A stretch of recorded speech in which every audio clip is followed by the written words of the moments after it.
Hello everyone and welcome to another video about the Tour de France. And of course every year we try and do 10 predictions of what will happen at that year's Tour de France. So why is this year any different? So without further ado, let's get into the 10 predictions we've made for the 108th edition of this year's Tour de France.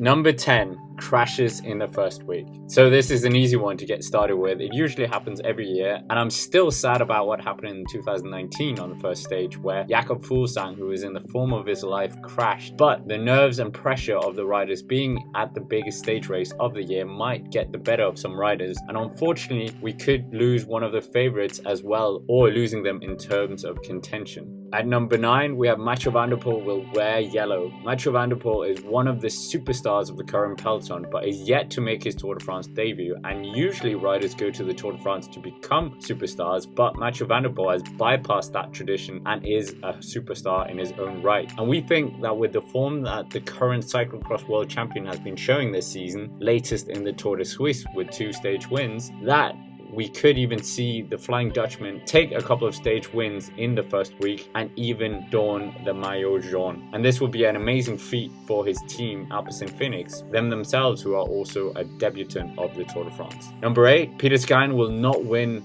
his 8th green jersey. Peter Sagan is the all-time record holder for the green jersey wins in the Tour de France, but has seemed a bit off since having COVID, if you will. And he did, however, manage to win the points classification jersey in the Giro d'Italia, but most of the riders who were in contention for that either crashed out or they dropped out for various reasons before reaching Milan. And in the Tour, there will be more incentive to actually stay in, as it's a more prestigious race, unfortunately. Arnaud Démare is one of his chief rivals and absolutely wiped the floor with Peter Sagan in the 2020 Giro d'Italia in the points classification, and could be the first French winner since Laurent Jalabert in 1995 to win the points classification. So that's why we think Peter Sagan might not take it this year. Coming in at number 7, the Monaco II stage will not be won by a favorite. The Monaco II makes its expected return, and what a return it is. Stage 11 sees the mythical climb climbed twice in one stage, and the peloton will not finish at the summit, unfortunately. So this kind of stage will probably fit a breakaway more than the favorites showdown that we've been accustomed to. And that's exactly what happened when we saw the Alpe d'Huez being ascended twice in one stage back in 2013, where Christian Riblon was the lone winner on that occasion. Number 6, Juan-Philippe will take a stage win as world champion. Juan-Philippe is the first French world champion since Laurent Brochard, and we think that Alaphilippe can be the first French world champion since 1981, when Bernard Hinault was the world champion at the time, to take a stage win in the Tour de France. And with the first couple of stages in Brittany, this is for sure a glorious opportunity for Julien Philippe to do so. Coming in at number 5, the showdown of the super teams. The mountain train tactic in the mountains is something that we've become accustomed to and has been very dominant for the likes of Team Sky/Ineos for many years. And last year, Jumbo-Visma managed to outgun Ineos, and on top of that, UAE Team Emirates have also reinforced their lineup with the double polka dot jersey winner Rafa Majka to support Tadej Pogačar. So we think that it could potentially be a three-way battle between these 3 juggernauts of teams to control the sharp end of the peloton when it comes to the mountain stages. Coming in at number 4, Mark Cavendish wins at least one stage. Mark Cavendish has been confirmed to start this year's Tour de France after Sam Bennett was ruled out because of a knee injury. Mark Cavendish hasn't been part of a Tour de France squad since 2018 and hasn't won a stage since 2016. But we still hope that the 36-year-old with 30 stage wins to his name can add at least one more stage to his tally and get a bit closer to that Eddie Merckx record of 34 stage wins. Coming in at number 3, Nairo Quintana will win the polka dot jersey again.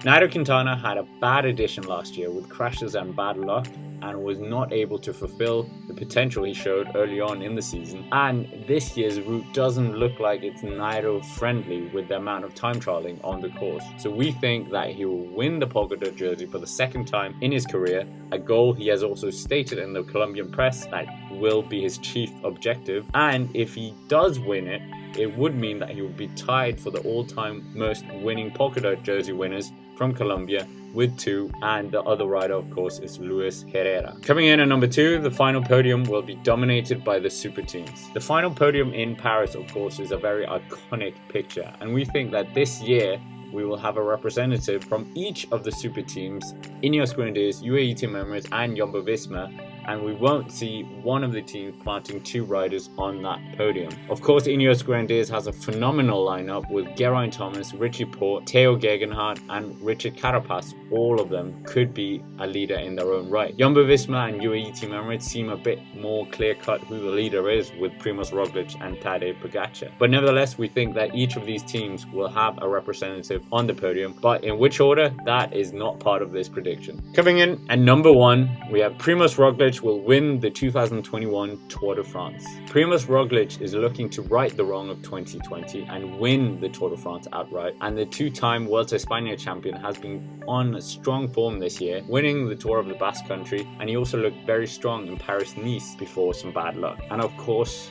Jumbo-Visma have surrounded the Slovenian superstar with a very strong team indeed this year, and also to give more confidence to Roglic in the recent Slovenian National Time Trial Championships, his rival Pogačar didn't seem as strong as last year, so this could definitely favour Roglic. But of course, we will have to wait and see. That's it for this video. Make sure to let me know down in the comments what you think of these predictions and what are your predictions as well. And if you're new here, why not subscribe to the channel, as we've got plenty of entertaining stuff coming up throughout this Tour de France. And all that remains to be said is thank you very much for watching as always, and have a nice day.